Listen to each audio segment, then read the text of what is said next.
Well, welcome back, friends, to the Polished Podcast. We hope you are enjoying the conversation that we're having with our guest today, Sarah Thebarge. But now, it's time to add a dash of spontaneity and a sprinkle of fun to the show. It's time for Ask Me Anything! This is a chance for us to peel back the layers and get to know the woman behind the work and the quirks behind the expertise with questions curated by you. So let's follow our curiosity to know more about Sarah. So my first question for you, Sarah, is with it being Black History Month, we want to know if there are any Black historical figures or current influential leaders that have inspired your work and your mission. How have they influenced your perspective? You know, there are notable figures. So obviously Martin Luther King Jr. in the U.S. Sure. Amazing writers. So Toni Morrison is one of my favorite writers who tells the story. Okay. Amazing stories about different dynamics, different experiences in the Black community.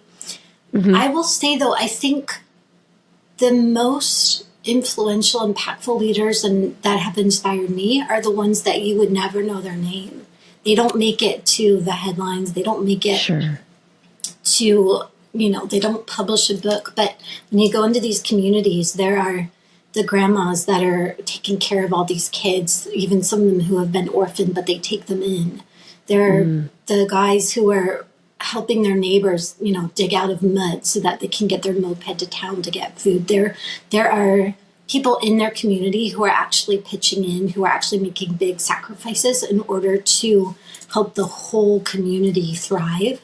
And I think that is inspiring. And I think one of the reasons why it's so inspiring to me is because I think we think that the world needs one person with $1 billion to write a check and every problem gets solved and we're done. Right. We're like, I'm not Bill Gates, so that's not me, right? I'm not that one person, that one millionaire. But the world is not waiting for one person with $1 billion. The world is waiting for 1 billion people with $1, even 1 cent, to pitch in and make that contribution. And I want to be one of those. And what I see in these communities is that there are 1 billion people with $1, and I want to be one of them. I think that's really inspiring, and that's something I can do. That's something all of us can do. Yeah, no, that is inspiring, and that is. I often think about times where I get discouraged about what I see around me, or about culture, or about things happening overseas that are out of my control. And it's like, gosh, God, why can't you help us?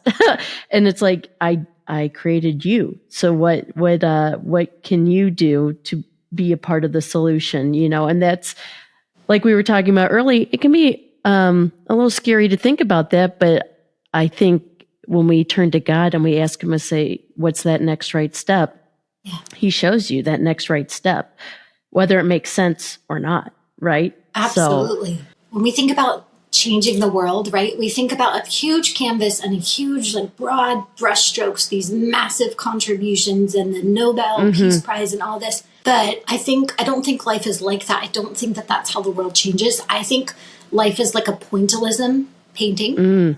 So if you go to a museum and you look at a George Seurat painting, when you look at it real close, all you see are these tiny little dots, and they don't make any sense. But then you take a step back and you see it all adds up, all of these little dots add up to make this gorgeous picture.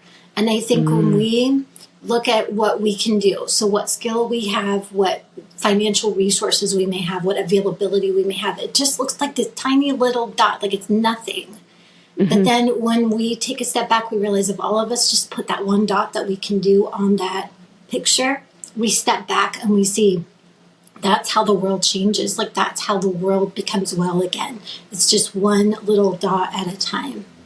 I love that. That is a really good reminder for all of us, just doing that next right step, whatever that looks like in the world that surrounds you, and you are making a greater impact for the kingdom in that regard, because the kingdom is not just limited to us, it's everybody. It has to be. It has to be. That's Yeah. No, I love it. I love it. On a more lighthearted note, what's the most surprising thing you've learned while practicing medicine in different parts of the world? Well, I think it's this contrast about how we're all the same. So we all have the same physiology, we all have the same parts, and yet how we understand what's going on is very different and very culturally influenced. And so I had in Togo, I had a woman who had like vaginal discharge. And she came in and I asked what the problem was. And through the translator, she said, my uterus started crying and I don't know why. Oh my goodness. Beautiful. I mean, that's one way to put it. Yeah. Yeah. The understanding of what's going on is really, it's kind of entertaining and funny and really insightful. Yeah. I mean, yeah, it kind of puts it's like poetic almost, you know, when you think about it, you're like, oh, yes, we're from different lived experiences, different cultures, and just how bridging that gap through language and how we view the world. That's so interesting. Yeah. So what's your go-to comfort food? And is there a story behind why it brings you comfort? Well, I love to cook, and that is one of my pastimes. I mean, I really, really enjoy it. It's really therapeutic to me.